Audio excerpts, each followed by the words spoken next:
This video was brought to you by Surfshark VPN. Well, 2022 is certainly already a year, so you might as well consider keeping your privacy seal tight. Yeah, that segues suck, but I can't always be a wise ass about these sort of things. As you know, surveillance, web limitation, and data mining are everywhere in the modern world, going under the nose of many unaware consumers. Seriously, you should really be watching what your grandparents do on the internet and got Netscape, what are you, 95? But thankfully with Surfshark VPN, you do have an easy one-for-all solution across many different products. Yeah, Windows, Android, or Apple, probably your old Wii U. With a click of a button, Surfshark turns you into an anonymous and hard-to-track user, giving you more freedom on the internet, keeps you away from prying eyes, and prevents companies from doing things like geo-blocking, where video and streaming services limit your library simply because of where you live. But with Surfshark, that's all not an issue. Start up the service, choose your location, refresh the page, and there you go, your favorite show that you couldn't watch before. Nothing beats binging the same show repeatedly instead of expanding your horizons. Embrace conformity. And those that use the link in the description below and enter the special code Johnny will not only get 83% off their initial order, but the next 3 months are also completely free.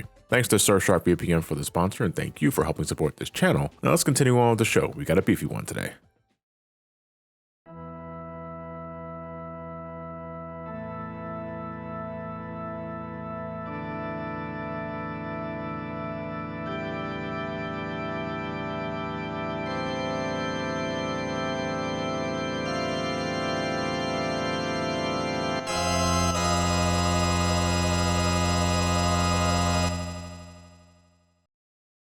After popping my Final Fantasy cherry with the 4th entry in this series, I considered myself as much as a fan of Final Fantasy as I was Mario, Sonic, and Metroid, and that was only after one game too. Final Fantasy IV left a huge imprint on me afterwards with its approachable combat, navigation, amazing graphics, and soundtrack, and its story. No, obviously I didn't gravitate towards the themes and the subtext at such an early age. On a surface level, it entertained me, and it left me wanting more. I was looking to continue to the next game when I could, which wasn't that far off. You see, Final Fantasy IV is where I jumped in, but I didn't play it at launch. No, it wasn't until late 1995, early 1996 where I first got to experience it fully. The next entry in the series, for us Americans anyway, Final Fantasy VI, was already out by late 1994. And because I was already aware of that, thanks to you-know-who, I wanted to jump on that immediately after, especially after seeing the ad for it on magazines, where Mog just incinerates the monsters behind him. In hindsight, I'm like, what, did he dance them to death? Maybe gave him a Fortnite default dance? I'd be like this too if I saw Mog do that shit. For some reason, ads loved gravitating towards Mog, the playable Mughal of this game. I remember the commercial where, okay, I think he's recruiting monsters, but he fucking zaps them with Force Lightning like a Sith Lord, and then they turn to dust. It's like, is this a recruitment line or a suicide booth from Futurama? Oh, I see, the dust is being swept into the game box. Dude, I'd lose my shit if I was given this as a gift and I opened the box up and a bunch of fucking shit spills out of it. My memory is a little hazy, it's been close to 30 years, but I want to say I've had this copy of Final Fantasy VI since the mid-90s. I don't remember if it was a birthday gift or a Christmas gift or it was a hand-me-down. The exact details elude me, but I do remember that this was one of the only games that survived my Super Nintendo exodus, for which, if you don't know or if you need a reminder, that was when my dad traded in my Super Nintendo and most of my games in mid-1996 to get the family a PlayStation 1, and he did it without telling me, that son of a bitch. Yeah, I was peeved, but to be fair, my collection wasn't that large, and it wasn't like I had a job or anything at the age of 9, it was kind of a betrayal. That you're fucking real, I got him back and then some when I could. When we got that PlayStation for the family, I made sure to hog that motherfucker as much as I could just so that he couldn't touch it. Alright, you want to get a PlayStation for the family living room? That living room is now mine. And for the record, there's no lingering grudge or anything like that. It's just a tidbit that I like sharing to fuck with him. Love you, Steve. But I don't think it's that much of a secret to learn that Final Fantasy VI is not just one of my favorite RPGs ever, it's one of my favorite games, period. Recording this game wasn't work, it was a leisurely stroll with the occasional note taken here and there, which I'm trying to get better about when it comes to recording games that I love to death, but I can't help it sometimes. I'm playing a game I love and I don't want to hit pause and put shit on a notepad. I want to keep fucking playing the game. The game that would be as influential to my taste just as much, if not more so, than how Final Fantasy IV shaped them. I'm very eager and somewhat intimidated to get into this because I'm hoping I can explain myself well enough to get you guys to understand why this game means so much to me as both a kid growing up with it and as an RPG guy nowadays. A large part of that is nostalgia because I'm sure there are better options out there today, but I'm willing to bet there are things here that even newcomers today can appreciate. I'm also focusing on the original Super Nintendo release for this video. The Pixel remaster isn't out yet and I'm not waiting for it, and until it does, the SNES version is still a superior pick. Though it was tough going back to needing to equip sprint shoes just to have double walking speed in the overworld. This game has relics which can give you different perks in battle and all that, but increased walking speed is one of those things, so someone's always got to be sprint shoe bitch, because you always want to have that faster speed. Other releases just give you a sprint button and it's much better. It completely makes the sprint shoes pointless. Like the 2 other games before it got re-releases, Anthology for the PlayStation 1 and Advance for the Game Boy Advance. But one, yeah, the Anthology version isn't preferred, the music took a hit like in Final Fantasy V, there's a bunch of added load times. The Advance release is better and it has some new content like extra boss battles and post-game dungeons, but I'm not the biggest fan of those dungeons. I think they're long-winded pains in the ass that aren't worth the new encounters. The new bosses are pretty fun to fight though, so if you're willing to deal with the new Dragon's Den or the Soul Shrine, you at least have some fun encounters to look forward to, except the second Skull Dragon. But the new super boss, Kaiser Dragon, that's a fucking badass looking beast. But I won't be covering any of that for this video. The base game will do. Honestly, all that extra shit is irrelevant if you're not sold on the main game, so let's dive into the main game. Final Fantasy VI, or Final Fantasy III, was Square's next entry that, unlike the previously Japanese-only Final Fantasy V, would see actual life in American stores in late 1994. Probably when they realized that Mystic Quest didn't have the impact they were hoping for, and because despite meager sales over in the West, Final Fantasy was doing gangbusters in its homeland, and I guess the money Square made from that gave them a nice cozy buffer to give the West another mainline Final Fantasy title. Series creator Hironobu Sakaguchi, however, would no longer be acting director for the series after Final Fantasy V, instead acting as producer until his total departure from the company in the early 2000s. Around this time, on top of working on other projects, the dude was promoted to executive vice president of Square, so he just couldn't commit the time to it. Instead, directing duties were now given to Hiroyuki Ito and Yoshinori Kitase. Hiroyuki Ito being with the series since the first game, going from debugger, sound effects dude, helping with the battle system, and now he's directing, on top of helping with the battle system for this game because, why stop at something you're good at? Yoshinori Kitase is someone you might be more familiar with in later installments, like, say, the next game after this one, but his directorial debut was here with Final Fantasy VI. Beforehand, he was a scenario writer as well as an event and field planner for Final Fantasy V, the first Final Fantasy he would contribute towards. Maybe between this and the next game, maybe we'll see some creative thumbprints to help identify a story that's clearly directed by Kitase. I can say now the concept of crystals and warriors of light are completely absent for this and in the next game, so Kitase's thumbprint, I want to say start there. I need to watch more interviews, but perhaps those are elements he didn't have much interest in despite being traditional for the series. Development on Final Fantasy VI began immediately after production wrapped up on Final Fantasy V, and if you could believe it, it took just over a year. No rest for the weary. I was shocked to learn this fucking game was made in a year. Final Fantasy VI is such a step up graphically and aesthetically compared to the other 2 SNES games, and it had one of the shortest development times. That's insane. There had to be a ton of crunch. There just had to be. At least it was worth it? Maybe?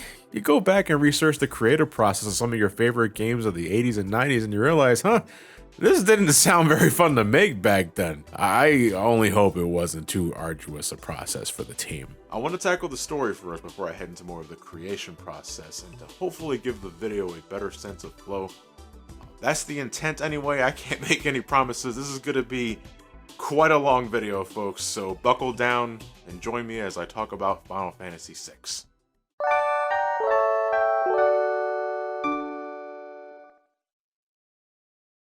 Over a millennia ago, there existed the Warring Triad, whose magical power was so great they could turn mere humans into espers, beings who we could equivalent to summons from earlier games.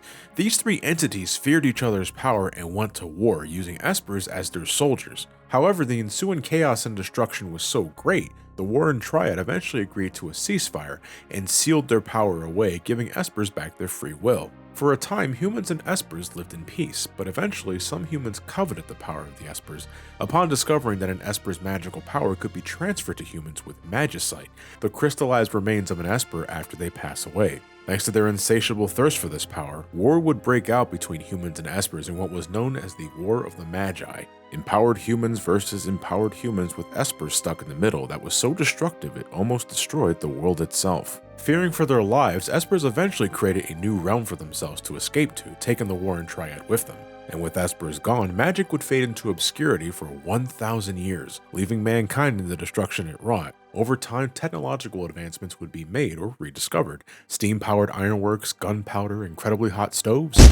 It's a work in progress, but mankind was slowly rebuilding itself. However, evil forces were yearning to conquer the world by reviving the power of magic through espers, that evil force being Emperor Gestal and his gargantuan empire. Some time ago, the Emperor would discover the location of the Esper realm, attempting to ransack the place and capture every Esper he could for his own needs, before he's forcibly ejected thanks to some Esper interference. The Emperor would get the last laugh though, for a human and Esper couple that was close by was also ejected out of the realm in the crossfire, and without realizing it, would accidentally leave their offspring with the Emperor, who immediately realized that the child was a product of the human and Esper doing the horizontal tango, if you catch my drift. This discovery would embolden the Emperor into further pursuing the power of magic and using it to enhance his empire's technology in what would later be known as Magitech, magic-powered machines. Soon the Emperor would go one step beyond and even begin infusing his soldiers with the power of magic, making them deadlier than ever, but the process would not be without its snags, because sometimes you got your success stories like Celeste, and other times you got your train wrecks like Kefka. One step at a time here though. Years later, the Empire would catch wind of a frozen Esper located deep within the mines of Narsh, a township that really wants nothing to do with the Empire or war in general, but that just makes them easy picking for the Empire, and soon they sent a squad of Magitech soldiers to infiltrate the village and secure the Esper for themselves. But upon getting close to it, the girl of the squadron starts having a reaction to the large popsicle, killing the other soldiers in the aftermath. The girl in question is Terra, the offspring of the human and Esper all grown up that for years was being mind controlled by the Empire until she was finally free of their brainwashing after her exposure to the frozen Esper caused a mild case of the explosions. Waking up in a house in Narsh belonging to this dude named Arvis, Terra can't recall much of anything at the moment but doesn't have time to recollect, as residents of Narsh are aware of Terra's presence and aren't very happy with her barging in earlier and gassing their favorite pet mastodon, so they kinda want her dead. But realizing Terra wasn't in control of her actions, Arvis gives Terra a means of escape, which only works for a second before the soldiers immediately catch sight of her. You couldn't send her through a trap door or something, dude? What the fuck? Terra is quickly cornered and falls unconscious after falling through a collapsing floor, but she's quickly rescued by proclaimed treasure hunter Locke, a man sent by Arvis to keep watch of Terra. With the help of some nearby Mughals, Locke is able to get Terra to safety and take her to the kingdom of Figaro to meet with King Edgar, a womanizing goofball who may or may not fuck anything that moves, but is ultimately a man who means well and loves his people. Though the king may feign allegiance to the Empire, he along with Locke are actually members of a resistance group known as the Returners, who want to stop the Empire from conquering the world with their Magitech power. Understanding that Terra might prove a useful ally to their cause, especially after realizing that she's capable of using magic, which freaks Edgar the fuck out momentarily, they plan to have her meet with the resistance leader to help find herself and her calling. But hot on their tails is the Empire's court mage, a cackling menace known as Kefka, who wants Terra back within the Empire's thralls. With no time to lose, the three escape Kefka's clutches for the time being, heading through the caverns of South Figaro, meeting with a random ninja who Edgar warns Locke to stay away from, stating that he slit his mama's throat for a nickel, which Locke probably said, "What's a nickel?" Then they climb the peaks of Mount Colt, encountering a rogue martial artist named Vargas who sticks his pet bears against the team because Vargas is a jerk, I guess. But out of nowhere comes Saban, Edgar's younger brother who years prior traded his place on the throne to roam the earth and become a skillful monk that immediately goes to work and sends Vargas packing with a good old 1-2, joining the gang right after. The squad finally reached the Returner hideout, meeting with Resistance leader Bannon. Together, the Resistance do what they can to give Terra space and give her words of encouragement, realizing that if they approach her too hard, well, they're no better than the Empire then. But thankfully, the Empire manages to find the location of the base to help Terra expedite her decision to help the Returners, with Locke returning to Figaro to distract the Empire, while the rest of the gang make a retreat through the Late River to return to Narsh, protecting Bannon at all costs, because if he falls, so does the Resistance, I guess. I thought the Resistance was a collective, not many following one. Isn't that just an empire by another name? The journey through the river is perilous, and to make matters worse, a random purple talking octopus named Ultros blocks their path for no reason, causing Saban to split from the group when he gets a little too eager to finish off the perverted cephalopod. The story breaks into 3 different scenarios from this point: Locke, Saban, and the Returners 3, and you're free to choose your order of progression. I always do Locke first, so we're going to resume from there. Locke finds himself trapped in South Figaro, surrounded by all manner of Empire villainy, but thanks to him treasure hunting some clothes from the merchant nearby, Locke escapes into a secret tunnel under a mansion where he witnesses a woman getting tortured. This is General Celeste, or former General Celeste, as the magic-infused soldier defected from the Empire after having a change of heart, and I don't blame her. I mean, could you imagine someone like Kefka being your roommate? God help you. Locke rescues Celeste from her confinements, and the two escape South Figaro and make way for Narsh. Elsewhere, Saban finds himself washed up near the kingdom of Doma, which he later learns is currently suffering an attack from an Imperial base not too far off. However, the Domans manage to hold their own thanks to the kingdom's finest soldier, Cyan, who rocks a mean samurai sword and has one bitching mustache. Kefka, however, says nuts to close quarters combat and proceeds to poison the water supply of the kingdom, killing just about everyone inside, including Cyan's wife and child, which sends him into a fit of rage and attacking the base head on. Saban hops in to help the reckless soul, wiping out the remaining soldiers and making the escape to the nearby Phantom Forest, where they find themselves accidentally boarding the Phantom train, which takes departed souls to the afterlife, and Saban's like, oh fuck that noise, and they later escape. Alright, the ninja from earlier is also here. This is Shadow, an assassin for hire. He really doesn't fit into the narrative just yet, but you can recruit him a couple of times throughout the first half of the game, so he's just sort of here for now, and he can leave on a whim, so yeah, don't mind the ninja for now. After making a dive through Barren Falls and fighting some fish during the fall, yes, that is something that happens, Saban and Scion wash up in the Veld, where all manner of wild creatures roam. There they encounter a wild boy named Gao, who promises to give the two a shiny treasure as thanks for feeding him food earlier and doing the silly ass dance of frustration. The shiny treasure ends up being a diving helmet that'll let the gang cross the Serpent Trench and get to Narsh faster. And okay, I'm gonna assume there's actually 3 helmets here and not just one, or am I to assume these assholes all squeeze their heads into one helmet? Is that what's happening here? What the hell? The 3 wash up in the village of Nikeah. And you know, I just realized that's 3 times Steven finds himself washed up somewhere in the span of an hour. It's like the running gag of this scenario. Anyway, the group take a boat to Narsh, and that's where their scenario ends. And as for the other shit, they don't gotta do much. They ride the rest of the river, they play tag with the security system, then they rendezvous with Arvis back in Narsh. Terra, Edgar, and Bannon have it easy. And you know what? I ain't complaining, because I'm tired of having to babysit this dude that I'm supposed to care about for some reason. I don't understand why it's so important to keep this guy alive. I don't think he does anything to prove why others consider him a leader, and spoiler warning, this dude just drops off the face of the earth after a bit, no longer mattering in anything. So Bannon, I don't hate you, but I don't like you either. With everyone eventually reuniting in Narsh, they find themselves in an immediate pickle as the Empire is heading straight for the town to attempt to steal the frozen Esper once again. The mayor of the town is hell-bent on staying neutral though, so it's up to the heroes to fend off the Empire themselves in a last stand up in the mountains, to which they are successful in thwarting Kefka's legion, at least for the time being. But upon checking the state of the frozen Esper, Terra has yet another reaction to the mysterious entity that almost gets Edgar, Locke, and Gao killed, Jesus, but this time instead of exploding, Terra ends up transforming into something completely different, her Esper form, that she sadly can't control yet, so she does this little Michael Jackson spin and then... I hate that scream. I hate it every time. So Terra goes ape shit, or Esper shit, flying across the world in a tizzy, her power uncontrollable, her location unknown. But our heroes are quick to regroup and start looking for her. Thanks to Figaro Castle having the power to dive through sand and travel underground, a moving subterranean castle, alright. The gang can begin their search through the western continent where Terra was last seen flying towards. And you might have noticed by now, but Final Fantasy VI brings a lot of protagonists at your beck and call lickety-split.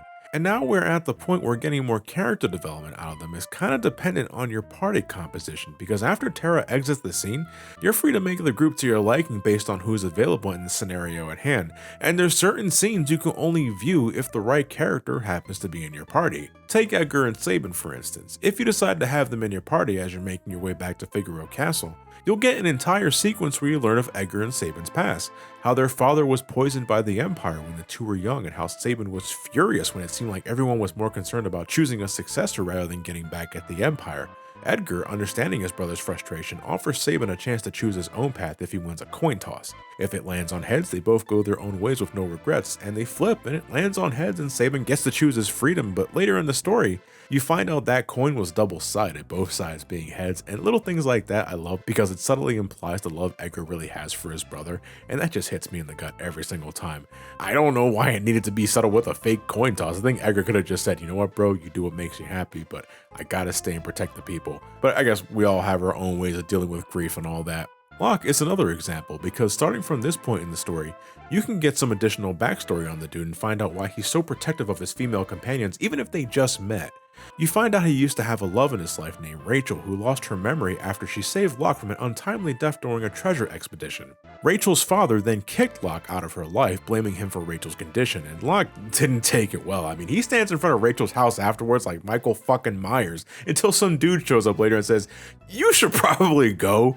And then later on, Rachel ended up dying to an Imperial attack, but before she passed away, she regained her memory of Locke and uttered his name one last time before dying.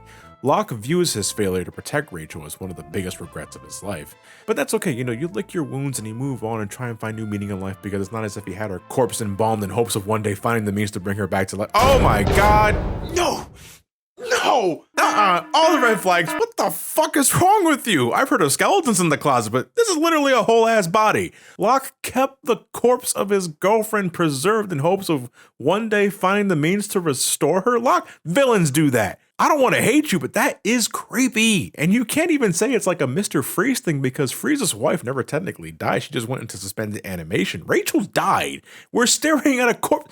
Locke, gross. But I mean, Final Fantasy VI is full of that kind of thing. Character arcs. I mean, not that thing.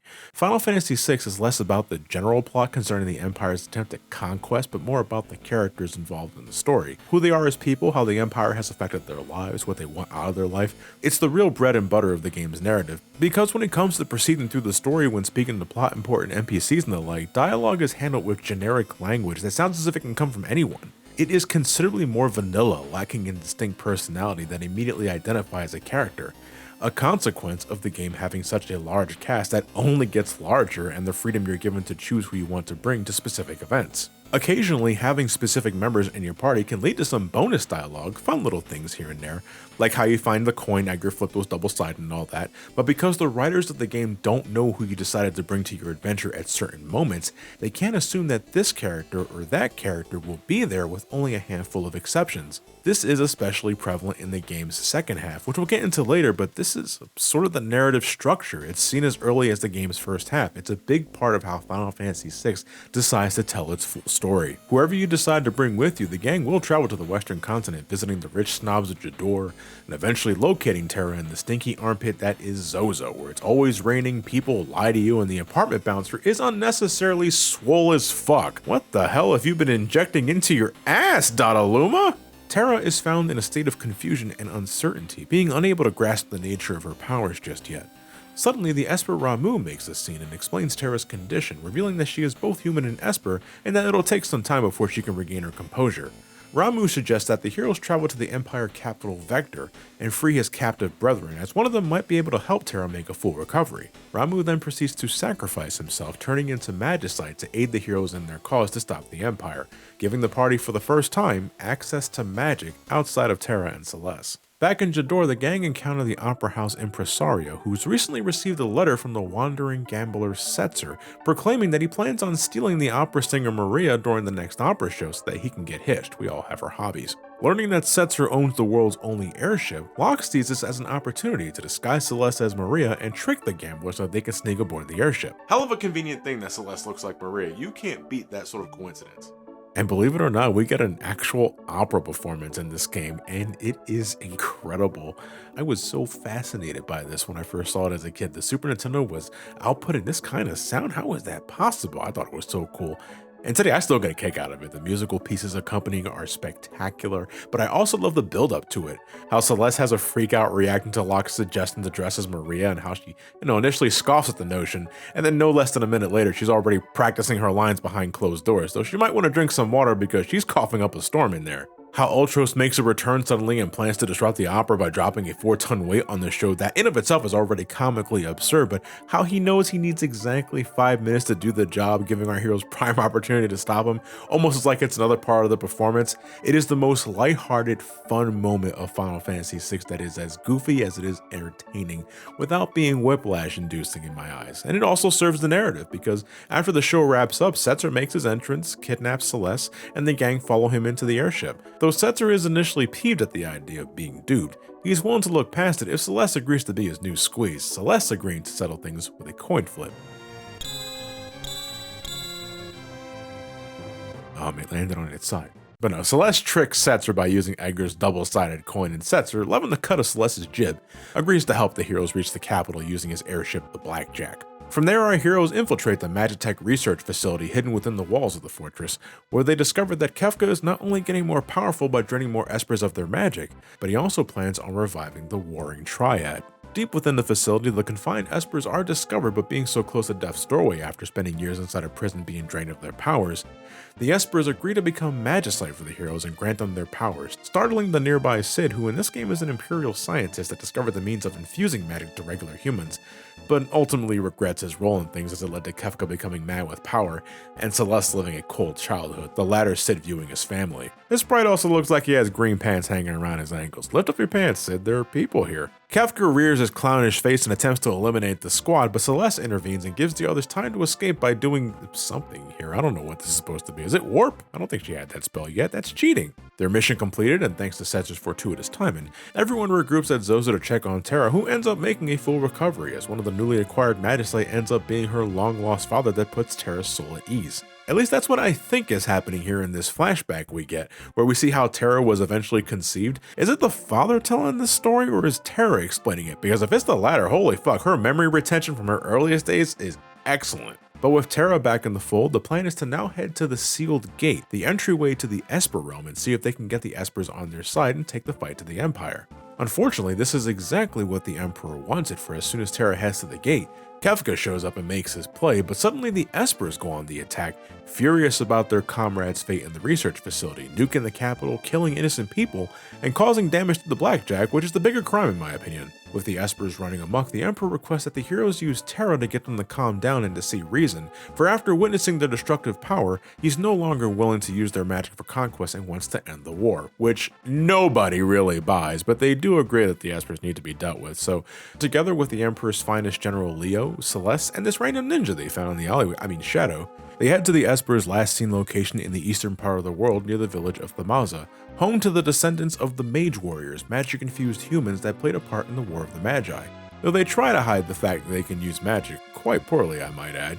An unfortunate house fire in the middle of the night forces their hand as they want to save the endangered realm trapped inside, who's also the granddaughter of Strago, an old man the gang talked with earlier concerning the location of the Espers, to which he initially feigned ignorance, trying to keep the secret of the village intact. After managing to save his granddaughter from the fire though, by which I mean Shadow saved the day in the nick of time using a smoke bomb deep inside a burning house, Strago opens up more about the village's history and where they might find the hiding spot of the Espers, leading them to the mountains in the west. There the Espers are found and are surprisingly docile, explaining that, like Terra, they lost control of themselves when passing through the gate. There must be something in the air. They deeply regret losing control and want to make amends, willing to meet with General Leo to form a truce, but almost as if the sky is blue or something, Kefka reveals the Empire's true colors and captures the Espers for himself, and kills General Leo while he's at it for the crime of being a genuinely good man. I was hoping General Leo would be a recruitable party member, and I mean, what a first impression when he finally gets to control him. I love his shock ability just because it's so flashy and crunchy. You get a glimpse of this dude way earlier during Saban's scenario in Doma, and you can see that he's an honorable soldier, that yeah, he serves the Empire, but he's not willing to get his men killed for stupid reasons, and is conspicuously called back to the capital before Kefka used poison to kill the Doman citizens. I think Saban said it best, he'd be a great friend if he weren't already working for the enemy. But he's only an enemy because he isn't privy to the Emperor's true goals and would likely defect just as Celeste did if Leo knew about the Empire's ulterior motives. But alas, it's too late for Leo, as the Emperor and Kefka have their sights on larger plans. With the Espers captured and the gate to the Esper realm opened, the Warring Triad inside are ripe for the picking, the Emperor wasting no time to reap his rewards. The landmass surrounding the sealed gate suddenly begins to rise as the Emperor and Kefka make this floating continent their new base of operations, with the Warring Triad acting as their new power source. Seeing no other recourse, our heroes make one final stand against the Emperor and Kefka on the floating continent, taking out their air force. For some reason, Ultros is there, who brought along his buddy Typhon, or Chupon in the SNES game. Then the gang fall off the airship during the scuffle, and then they fight this air force contraption while falling towards the floating continent, I should remind you. All this, and they have no parachutes for when they eventually land. These dudes got kneecaps of steel, hot damn. The trek through the floating continent is a dangerous one, with all manner of creatures barring the path of our heroes, including the dreaded Atma weapon, who, god, this design fucking slaps, man. What did I say? Tetsuya Nomura knows how to make a goddamn monster, and this music is just, ugh. I'll save it for later. Sadly, the gang is immediately overpowered by the might of the Emperor and his newfound power from the Warring Triad, but instead of finishing the job right himself, the Emperor decides to give Celeste one last chance to join their side by delivering the finishing blow. Her sword aimed high, Celeste instead takes the opportunity to stab Kefka, who's probably like, hey, what the fuck? And Kefka doesn't take the sudden injury well and proceeds to go batshit, commanding the Warren Triad to give him their power, and then killing the Emperor when he tries to intervene. I like the little kick he gives the Emperor here too. It's like, boop. Kefka's about to fuck things up even more when a random ninja suddenly pops in. I'm kidding, it's Shadow, who saves Celeste from the evil clown and frees the others from their magical captivity by moving the statues out of alignment, which is said earlier to be a very bad thing as it could potentially disturb the very balance of the world. Shadow, no, what are you doing? Stop that. I know you weren't there when that fact was dropped, but you just saw Kefka trying to do that very thing just moments ago, so you know it's bad news. Shadow baby, no. But okay, the statues are moved out of alignment, the sky is getting grim, things are shaking, there's now a countdown. I think it's time to go. And that countdown ain't for the floating continent, for as soon as our heroes manage to escape back to the airship, the imbalanced power of the warring triad goes completely fucking nuts, causing widespread destruction across the entire planet. That's it. We fucked up. The world of balance has now become the world of ruin, just as Kefka wanted. He won. And we failed. Good God, when I got here for the first time, I could not believe what I was seeing. I was like Robin Hood in Men in Tights. I lost. Wait a minute, I'm not supposed to lose. Let me see the script. I'm the hero. The hero always wins. I didn't protect this asshole for nothing. I didn't let General Leo die in vain, but the game said, no, you lost, John. It was my first Empire Strikes Back moment in video games, which is appropriate considering the amount of Star Wars references Final Fantasy loves to relish in throughout this series. And I know the story isn't over yet, but to witness such a cataclysm on this scale that is in one part my fault that I could do nothing about, it was like, well, now what? We find ourselves in a world with bloodied sky and sea. On this solitary island, we see Celeste awaken from a coma that the nearby Cid reveals lasted an entire year, and being a Magitech soldier sure has its perks. I'm surprised she didn't immediately cave in from muscular atrophy. Being the only remaining survivors on this lone island, Cid suggested they just try to live out the rest of their days with what time they have left, for as far as they know, they could be the only ones left alive in this cruel new world. But for Cid, his time may be up sooner than expected, for he's fallen ill while taking care of Celeste. And here, depending on your actions, you can actually nurse Cid back to health by feeding him the appropriate fish.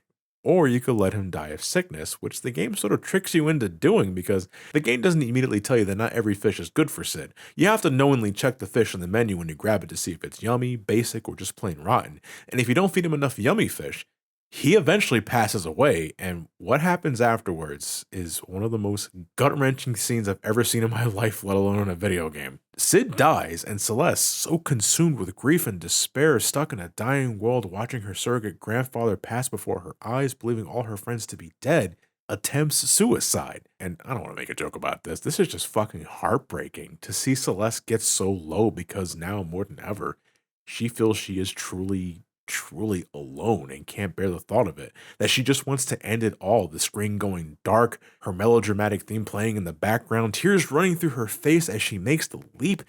That fucking sucks, man. But I did say attempted suicide because she survives the fall. No worse for wear. I mean, I'm glad she's okay, but that was just fucking mean. But a carrier pigeon suddenly flies in, holding what looks to be a bandana belonging to Locke, making Celeste believe that her friends might still be alive and that she can't lose hope. So she gets up, she dusts herself off and finds the hidden raft left to her by Cid, and sets off to explore this dying world. Wait!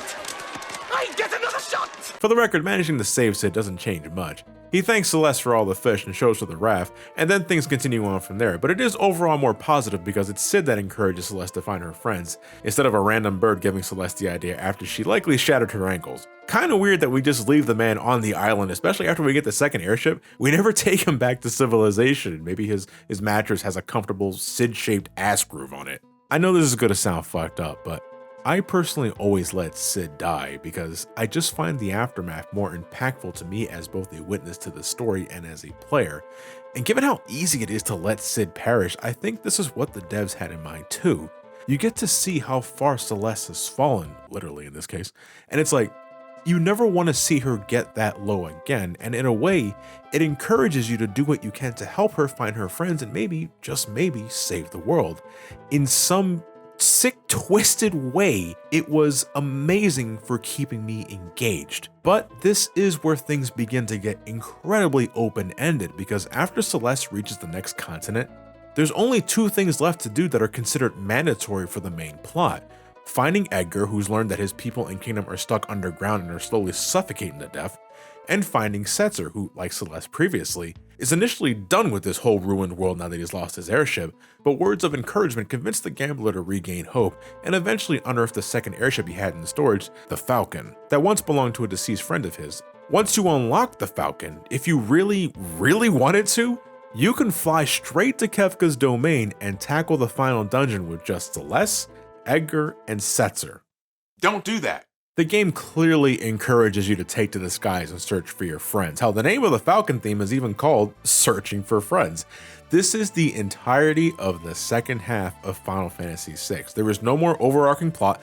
The rest of the game is now a scavenger hunt, looking for your fellow comrades to not only prepare for the final battle against Kefka, but getting closure on every character's arc, because once you feel you're ready for the final encounter against Kefka, there isn't much to his dungeon besides a few boss fights, a clash against the Warren Triad itself, and one last exchange with Kefka before taking him on. Very little happens here in terms of plot. As I said before, this game is more about the characters themselves rather than the story they're involved in. And I know to some this is not a good thing, that this is where the game falls apart because suddenly the main story is kind of over, or at least takes a major backseat. And I say, yeah, Kefka got what he wanted, and with the world being destroyed, it concludes the story arc that we were building up to before. You can also consider that Kefka's arc. But what happens afterwards, I think, is irrelevant to the story before, because that story concluded and it wasn't a happy ending. The aftermath, this stuff, is the beginning of a new story, a new arc, where we now have a Kefka with godlike power that gleefully punishes those who would oppose him with his light of judgment, but Kefka doesn't make it a thing to become a constant nuisance in the World of Ruin arc because, as far as he's aware, he's already won, and he did. You may think Kefka would care enough to stop the heroes from gathering, but that's the thing, he never cared about the heroes. They were always just momentary obstacles in the way of his plans. He probably couldn't even remember half of their names besides Celeste. Does that make him less interesting as a villain at this point? I can see why people would think so. And I admit, a part of me does miss his constant presence he had in the world of balance. It made him an effective threat that kept you on your toes. But to me, his role in the world of ruin is a logical conclusion to a maniac like Kefka getting exactly what he wanted. That said, while I still enjoy Kefka as a character when he had more of the spotlight anyway, even I have to admit that, especially now after playing previous games for this marathon, in terms of who he is and what he manages to accomplish, he's no more enriching or complex than the Emperor from Final Fantasy II. He's a clown that had his mind snapped because of a Magitech experiment gone awry, and now he just lives to destroy things. But I believe Kefka gets some slack from myself and others because he gets a lot of good lines courtesy of the English translation that makes you chuckle, despite him doing heinous things like brainwashing a girl for years, poisoning an entire kingdom, causing untold chaos and destruction with his new powers. There's little dimension to the dude, I think so anyway, but he kind of makes up for it by being an entertaining shitheel when it's needed.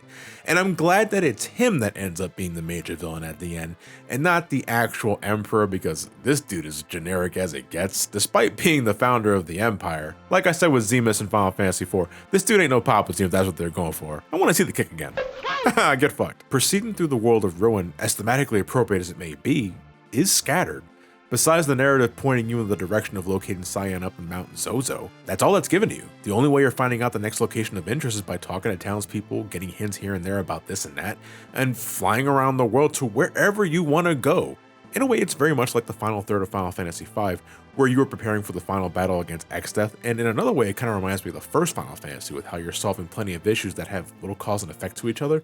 A bunch of fetch quests, only here, you're fetching more party members. So now it becomes a matter of you enjoying how certain character arcs end, assuming you grew attached to any of them. Who can say? I think to this day, Final Fantasy VI still has the most expansive roster in the series' history, a total of over 14 playable characters of all different makes and molds. The plan, or at least the idea, was to make a Final Fantasy where any one of these characters could be the central protagonist, and I think what they meant is that they can be the main protagonist if you happen to enjoy them as both characters and classes in battle, and if they happen to be in your party at the time, because given the size of the roster, it wasn't feasible to have the story feature all of these characters and give them equal footing and importance, because if we're talking about screen time, I mean, the game is clearly lopsided in favor of Terra's significance in the game's first half, and in the second half, it's Celeste that gets most of the love. The theme is at least consistent between all characters. In this crapsack world, we are effectively giving each character a renewed purpose in life, or at least discovering what already gives them purpose in life. For Celeste, it's finding her friends in Locke. With Terra, it's using her powers not for evil, but to protect the orphaned children of Mobliz and discovering the meaning of love, something that she struggled with in the game's first half. Overcoming the despair of nihilism and celebrating what makes life worth living, a theme that I think only gets better with age, and one I think some folks would appreciate given how miserable things can seem in today's world, no matter where they hail from. With some characters, they get their proper resolution much earlier, like with Edgar and Saban. After you learn their backstory and their resolve, that's pretty much it for them. Now they're just here to help when needed. Saban especially, because unlike his brother, he isn't even required for the game's finale, which unfortunately lessens the impact on certain events. You know, it is very possible to recruit Saban in your party before discovering Edgar is alive and well in the world of Ruin. But when you do manage to recruit Edgar, there is no extra scene between the two brothers reuniting, because since Saban is technically an optional character, the game can't assume that he's there, and there's no flavor text of any significance anyway if he is. This is the biggest problem I have with 6's narrative in the second half, as I alluded to earlier. Because you're given so much freedom with your roster, this means that all the characters' post-apocalyptic story beats sort of exist in a bubble, similar themes be damned, with only a handful of exceptions. When you find other characters, there is no personalized dialogue between these guys. When you find Cyan in Mount Zozo, you know, Saban doesn't have anything extra to say. When you find Locke in the Phoenix Cave, I mean, Celeste does react in some manner, but nowhere near as much as you might expect, considering her entire reason for living on in this world involves him. But because she may or may not be in your party by the time you get to the dude, the dialogue is kept to a minimum. The one time I think they get it right is with one of the game's more insignificant characters, Gao. And I don't want to sound mean, I love the kid as a character and it's a playable choice. This kid was abandoned by his father at a young age, left to die in the veldt. You later find out through NPC dialogue and putting two and two together that this crazy old man who keeps thinking you're the repairman is the father in question, and Saban, who pretty much becomes chums with the kid much to his charging, wants the father to know that his son is alive. So time is spent on teaching Gao proper food manners, picking an outfit to impress his dad. It turns out to be a disaster, and by the end of it, the father is so out of his mind that he doesn't even remember having a son, with Saban about to deck the motherfucker until Gao stops him from doing that. But my favorite thing about this whole sequence, though, is that other characters are actively involved in this process. Setzer, Terra, Cyan, Celeste, Locke, sure, it's just some flavor text. The only characters that really matter here is Gao and Saban, but it makes the whole thing feel more personalized and less sterile. For the first time in a long time, we see the gang properly acknowledging each other. You figure Saban's anger from the father's refusal to acknowledge his long-lost son stems from the loss of his own father, so it's one story beat naturally working from another. I wish every storyline in the world of Ruin were like this. That is sadly not the case. But it's not as if I still don't enjoy what's given to me, because I do like where certain character arcs end up anyway. I like how Setzer eventually overcomes his nihilism and gets the Falcon going again in honor of his dear friend that passed away some time ago. Strago and Rum are introduced pretty late into the game's first half, so they don't have much significance, but I like the banter the two share as family, Rum's quippy responses, and I don't know why, but there's something funny about Strago joining a Kefka death cult in the world of Ruin when he thinks his granddaughter died. But you bring Rum to him after you save her from a haunted painting, and she's like, "What the fuck do you think you're doing?" And Strago just immediately snaps out of it. A great, heartwarming resolution befitting a pair like this. For as creepy as the whole thing is, you know, I enjoy that Locke manages to find the Hot Wings Magicite and use its power to revive Rachel for just a few seconds to give him the closure he so desperately needed. I love the whole sequence with Cyan relating to this girl who lost her boyfriend after the apocalypse, and then later saving his soul from dream monsters feeding off Cyan's inner turmoil and guilt stemming from his family dying in Doma. They're also named Curly, Larry, and Moe. What? No joke, every time I get to these guys, it does make me suddenly crave a Three Stooges skit. I've been like that with this sequence for years. I do love me some classic Three Stooges. I'm poisoned. What's the matter with you? Oh, Rachel, what's the matter with you? What are you? Shadow may seem like the game's most insignificant mandatory character, and you can make the argument he is. Despite showing up at opportune times to save the day, We still learn next to nothing about this man throughout the game's first half, given his nature to come and go like the wind, a true enigma that's out for a paycheck. But man, does he end up being one of the game's most tragic characters. If he's in your party when you rest at an inn, there's a chance you might see a couple of dream sequences, which by the way fucking scared the shit out of me as a kid. Imagine being a kid playing this game late at night, lights out, and running into this by complete accident, not knowing what's happening.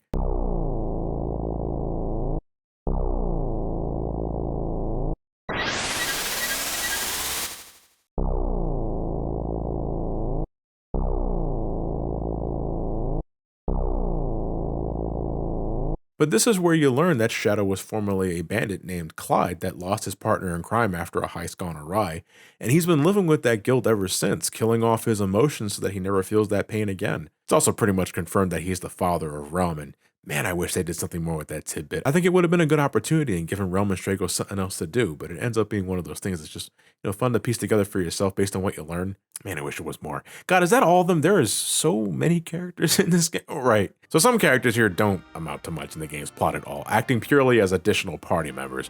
Mog, the walking, talking, slam dancing Mughal, who I guess you can consider the game's mascot character, is completely optional. And shit, even when you attempt to recruit him, it's possible to fuck that up and let him drop off a cliff, where he won't be available until the game's second half. Umaro, the Unga Bunga Sasquatch, can't even be recruited without Mog being in your lineup, and that's even if you know he exists at all, because of how almost everything in the world of Ruin is optional. But when you do recruit him after that, he's just a monkey that loves throwing people around like an asshole. He's one of my favorites to use for the Coliseum actually, where you bet items to potentially win better items. His no-nonsense approach makes him perfect in dealing consistent damage to score those awesome prizes, because you otherwise have no control over a character's actions here, and I never liked that about the Coliseum. I want to get the Illumina Sword for Terra, but no, what? Stop casting Reflect, just hit the damn thing, god damn it. Umaro can't be controlled anyway, he's the standard Berserker, so the penalty isn't as harsh with him. Goku the Mimic is nothing more than a callback to an optional boss encounter from Final Fantasy V that can perfectly copy anything their friends do, but matters little in the grand scheme of things. And to even reach him, you have to know to intentionally let this Zone Eater creature give you the nasty suck! The game would be too fucking long if every character had an equal amount of screen time. And I know some out there love their long RPGs, but that's always been a bitter pill to swallow for me. I don't like it when my RPGs go for over 100 hours just doing the main scenario. That just sounds exhausting thinking about it. It is a shame that every character here doesn't equally matter like intended, I suppose so. But I like what's already there, which is why it isn't that big of a deal to me.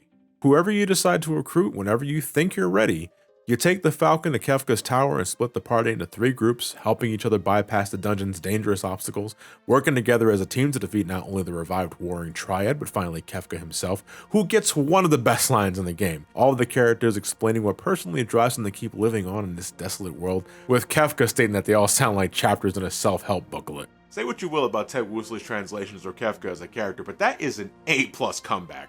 But through thick and thin, our heroes defeat Kefka and his monument to non-existence. But since Kefka became the new source of magic after draining the Warren Triad of all their magical juice, killing Kefka effectively eliminated magic altogether, with Espers disappearing from the world one after another, Terra almost getting killed from it when her Esper powers vanishes mid-flight. But thanks to her human side finding newfound purpose with the children of Mobliz, Terra is able to remain in this world as a full-fledged human. And can I just say, I fucking love the entire ending sequence of this game. Like, it's long. It's the longest ending in the series so far, clocking over 20-something minutes long, including credits. But I love the musical leitmotifs of each character as they try to escape the collapsing tower, some having badass moments like Gao using rocks to slide down the tower as a shortcut, Umaro clearing a path with nothing but brute strength, Edgar rescuing Mog by picking him up with a crane like a stuffed animal. That's funny as shit.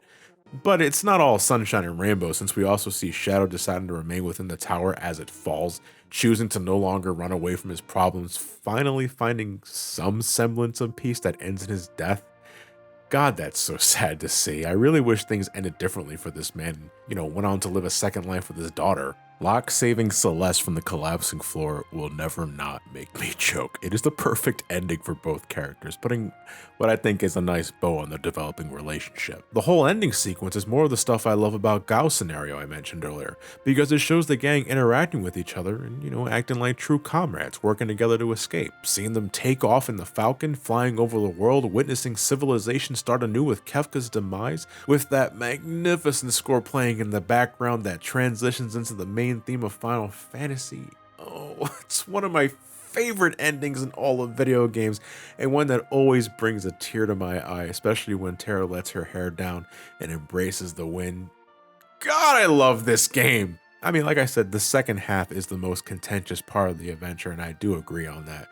But there's too many things I personally enjoy about the characters for that to truly hamper my overall enjoyment of the game's progression. Every character's arc where it all eventually leads, the meaning behind it all, and all the little moments they have with each other that, yeah, mainly applies to the game's first half, but I feel it's enough to carry the lack of cohesion in the world of Ruin. And that's just on the story. Well, first off, hello to everyone who skipped the plot summary. I certainly spent a long time on that, but we should probably talk about the game now and discuss why it's still one of my favorites in the series.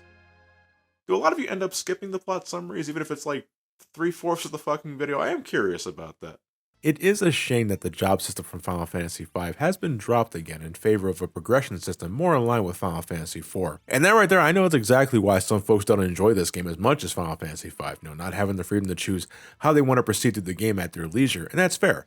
But I think Final Fantasy VI still excels in giving the player a ton of options to fit their playstyles, though I will concede that it is by no means perfect, and it is a bit more static. There are a shitload of characters in Final Fantasy VI, 14 in all, and that's a lot to choose from, and they all have different aspects to make them stand out for better and worse. But almost all of these characters are also capable of learning magic thanks to the game's Magicite system. Summons in this game, or espers, come in the form of Magicite that a character can equip and learn magic from based on what that esper offers. It could be curative magic, hard-hitting offensive spells, or a bunch of supportive magic that gives the party a buff when needed. You can even summon the esper itself from the Magicite for a special one-off attack that sadly doesn't have the impact it should. Firstly, it's a one-off, like I said, you can only summon an esper once per battle, so overall they have been nerfed compared to the other games. And secondly, most of them don't do enough damage to justify the high MP cost, and some get pretty damn high. It makes sense given the story. Magicite is the essence of an esper drained of its life force. There's not much left there to begin with. No, the real power comes from the magic you learn from it, and every time you finish a battle, you earn magic points that goes into the spell you're currently learning. Some Magicite even having stat bonuses that apply on your next level up, like extra magic power or strength or stamina, letting you further enhance a stat a character already excels in. Once you do learn the Magicite's magic, it's permanently added to that character's spell list, where they are then free to equip another piece of Magicite and learn what that has to offer as well. With enough time and effort, it's possible to give every character access to all these spells available from Magicite, no limitations, but therein lies a problem. Magic in Final Fantasy VI, given the nature of the story, is a big fucking deal, especially with some of the more magic-centric characters like Terra, Celeste, and Realm. Magic is by far the go-to means of dishing out big damage that requires no other brain power other than basic elemental knowledge. Shit, sometimes not even that. It's a crutch, and it's so easy to rely on that and nothing but, putting less emphasis on a character's natural abilities, if not outright making them obsolete, which does happen to several characters throughout the game. Strago, for instance, he's a blue mage. He learns new skills after witnessing certain enemies perform them. And yes, there are a couple of spells that make him quite formidable. I love using Big Guard to get a bunch of buffs at once, and Grand Train after you face off against hiding. I mean, I fucking love spinning triangles. Most of his other spells, however, are not even available until the final dungeon of the game, so it's just more efficient to give him Magicite and have him learn magic by other means, which strips him of his identity. And he is far from alone. Mog can learn dances by fighting in different environments, and when he does dance, he has access to that environment's elements, doing all sorts of different things. But while he's dancing, he's uncontrollable for the rest of the battle, and it's random if he doesn't attack worth a damn. So often, I just give him Magicite to learn magic that I can use at will and make him a glorified dragoon, again, stripping him of his identity.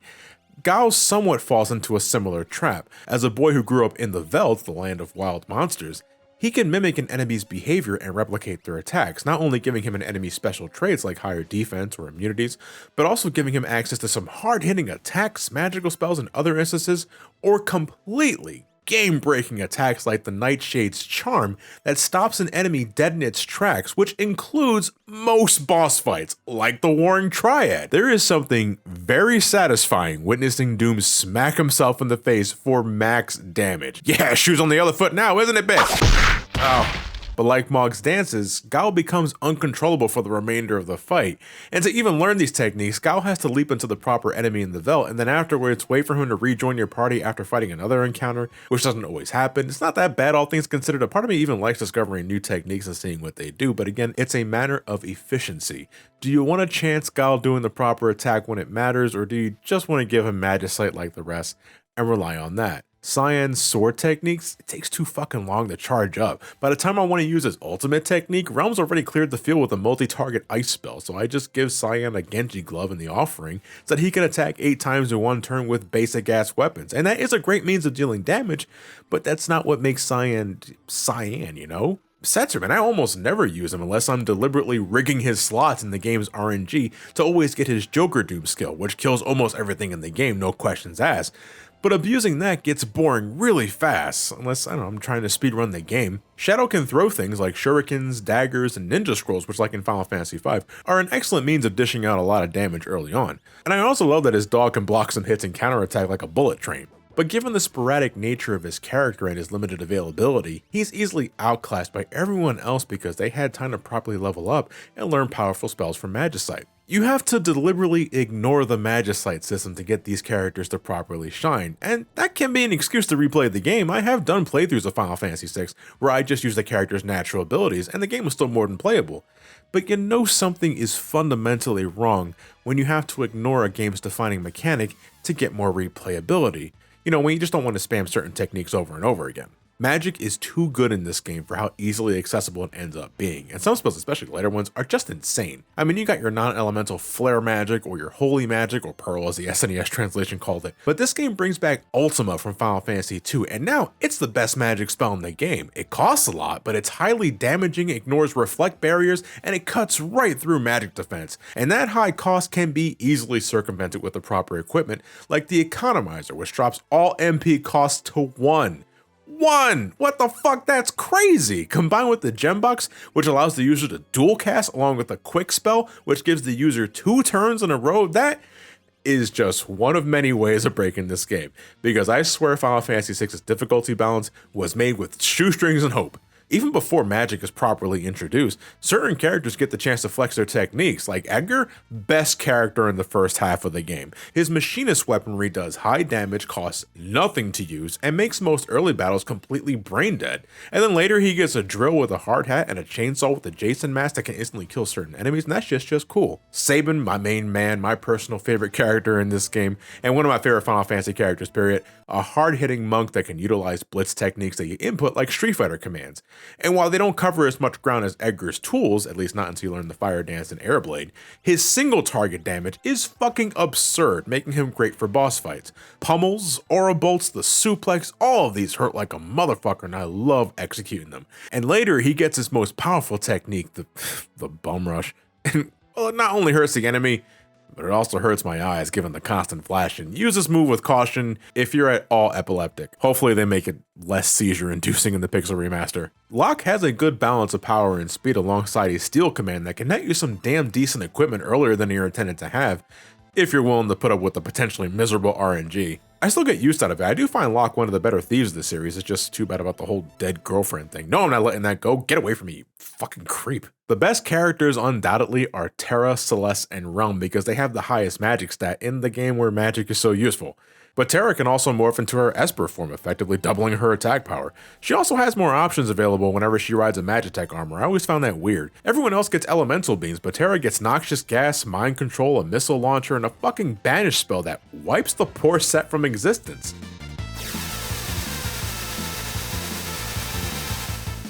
What did she do to that thing? Damn! Terra remains one of my favorite protagonists of the series. I love where her story goes and how it concludes, where she eventually finds what she's looking for after spending so much time in uncertainty. And aesthetically, I love her outfit and colors. She's the reason why I have a thing for bluish greenish hair and red clothes. My main Final Fantasy XIV character would take inspiration from it. Celeste can use her runic blade to absorb an incoming spell and restore some mana. It's also good for completely neutralizing an enemy's magical attack, but I don't use it that much because she can also absorb a party member's magical spell, and then I just feel like a dope who wasted time. Both girls are also just good physical fighters in general. Later with proper equipment and how certain stats work, they're nigh unkillable and harbingers of death. Realm can use her paintbrush to copy an enemy's technique, which if you're playing the original 1.0 release of this game, I wouldn't recommend doing, because there's a chance it can cause the game to go apeshit and potentially wreck your save file, or it can give you a shitload of items if you're willing to risk it. Do not be tempted though, it's not worth it, the game is already easy as is, and Realm's high magic stat already makes her the best magic user in the game, delivering high damage with even the lowest tier magic. These three are usually a part of my final party composition, along with Saban because Saban is just cool. But other characters are still just as capable mopping the floor with everything. Normal encounters, boss fights, optional encounters that are statistically more intimidating but no less easy to take down with proper spells and knowledge of the character in use. Now that's true for other Final Fantasies, but with 6 it requires less of the player to accomplish. It's not so much that enemies offer less, it's really easy to break the game in half just by playing normally. And make no mistake, there were still occasions where I was put to the test. The encounter against the Atma weapon in the floating continent, laying eyes upon this creature for the first time had me sweating, and the accompanying music, the fierce battle with its sheer intensity, it was like, game on motherfucker, prepare to get your shit pushed in. The World of Ruin gave me all kinds of anxiety because there was so much left to my discretion. I was overwhelmed by the number of decisions I could make to proceed along. Oh, but I remember the first time I encountered Doomgaze, a boss you can run into while flying on your airship. That's supposed to be sacred ground. You're not supposed to fight things while on the airship. What's going on here? Doomgaze was that sole exception that made me terrified of flying longer than needed because I never knew when I was going to run into him. He's not visible on the map, and seeing the screen suddenly go dark made me jump. Oh, fuck, not now. The legendary 8 dragons, which most are pushovers when you know what you're doing, makes you wonder where the whole legendary status came from, especially the Holy Dragon and the Cultist Tower. You can defeat him easily just by casting Mute on the damn thing. There you go, easy picking. But like many others, I was caught by surprise the first time. My first dragon encounter was the Storm Dragon that you likely released by accident when you opened the treasure chest in Mount Zozo, which looking back I realized was likely a reference to Shinryu from Final Fantasy V. The World of Ruin was full of gotcha moments like this that made me tippy-toe my way through every other dungeon from this point afterwards, because shit man, I don't want to be accidentally invoking the wrath of something that can suddenly end me. As a kid, certain boss battles were also just a fucking pain. What am I talking about? As a kid, even today they give me shit. Chatternook in Owser's Mansion, how you have to attack the demon inside the painting and then leave the girl alone. Not that hard to grasp, but the asshole can just change forms on a whim with no warning, and suddenly your fire spell aimed at the demon is now hitting the girl, wasting time, and I hate that shit. Strago's Grand Train, as much as I love learning this spell, requires that you fight Haydn, which requires that you travel on Ebot's Rock, where you have to feed this douchey treasure chest a certain amount of coral to get past it. It's dark as shit, you can barely see anything, and the floors you travel in are randomly generated. This dungeon could take either 5 minutes or 30. The Cultist Tower, though, remains my least favorite area of the game. Like the Fork Tower in Final Fantasy V, at least the magical part of it, you can only use magic here. Against a bevy of enemies that love cast and reflect and other types of shit that make casting spells a nightmare, most times I'm just bringing Mog to this place because he can get an accessory later called the Mughal Charm that completely turns off random encounters. It is an amazing accessory for when I just want to ignore shit, and Cultist Tower is one I am often ignoring. But you can't ignore the boss fight at the very top, the one guarding the gem box, the Magimaster. And talk about a cruel joke. You can easily bypass his high level magic with the Berserk spell and force him to physically attack you for the remainder of the fight, which does paltry damage, but the moment the fucker dies, he can suddenly cast magic again, and it's Ultima, which will kill the entire party if you don't prepare for it. In my early days, this dude gave me the bitchiest time because I wasn't aware of the Life 3 spell yet, which revitalizes a fallen party member once they're down. So I thought, oh man, I gotta get, fancy with the Palador summon here? Timing it just right so that I kill him with a finishing blow so that only 1 or 2 members are taking the ultimate spell to the face when he dies. I wasted so much time back then trying to get the timing of that right. But eventually, I would finally manage to do it, and it was like I hit the goddamn lottery. I persevered, I won. Even today, it's still my preferred way of beating him, because the Phoenix Cave could wait. I want that gem box now, damn it. That's dual cast, baby. Listen to me, I'm getting caught up in all this shit. Like, the World of Ruin was full of a lot of anxieties, but it was also full of a lot of little victories like this. I love this game. I love this game for a very, very long time. Fuck, I love it so much that at one point in my youth, I played the entire thing in Japanese. This is actually my second Japanese copy that I own because my first copy didn't come complete with the box. But yeah, I played the whole thing front to back in Japanese because I already knew what was what, where was where. It didn't matter that I couldn't read the language, just something I felt like doing. And I know a big part of why I fell in love with this game as a kid was because The game wasn't that challenging. Dungeons were nowhere near as large as anything I experienced from Final Fantasy IV, most being completed in less than 15-20 minutes with save points to keep me going, and treasures that can easily help turn the tide in the battle lickety-split. But most encounters weren't giving me that much shit anyway because I had Edgar's tools to clear the field, Terra's magic, Saban's blitzes, and back then I had this really bad habit of over-leveling my characters where by the time I got to the first Ultros encounter, I already had Saban's fire dance technique, which for those who know, that is complete overkill, completely unnecessary. But that's just who I was back then. This game was hella cozy for me, and I adored that comfortability, for it allowed me to bask in the game's characters, the narrative, the atmosphere, without being too stressed out. And jumping from Final Fantasy IV to this game, I was like, damn man, talk about a graphical leap. Character sprites were more detailed, more expressive. I love how every character has a unique way of entering the battle scene.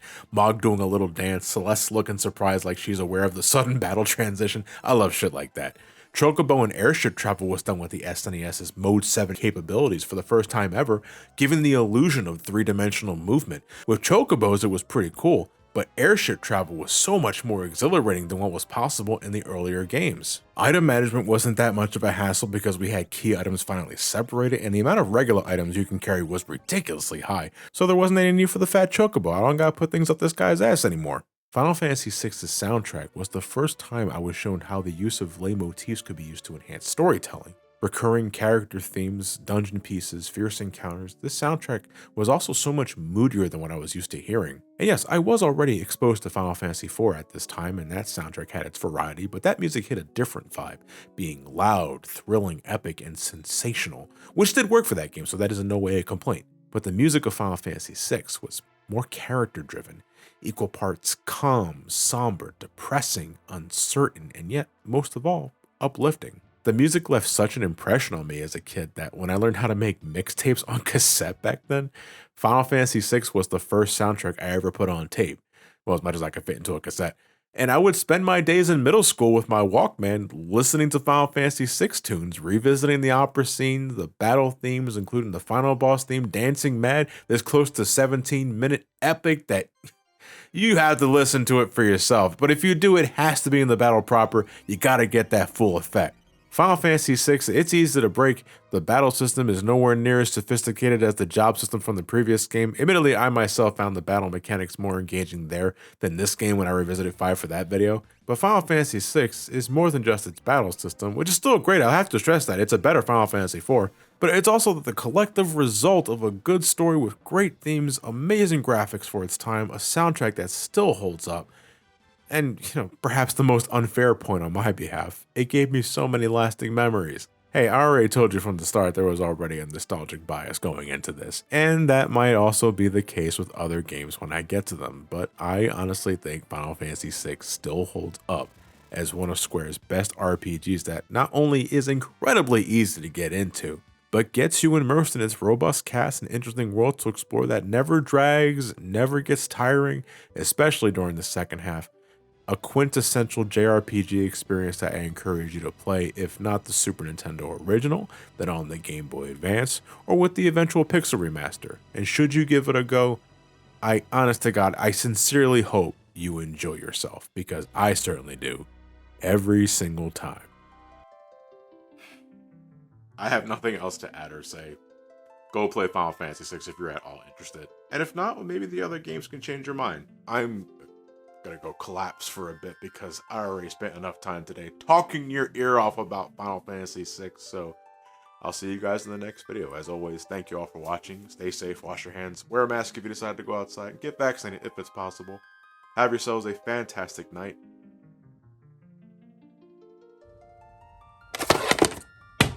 At last.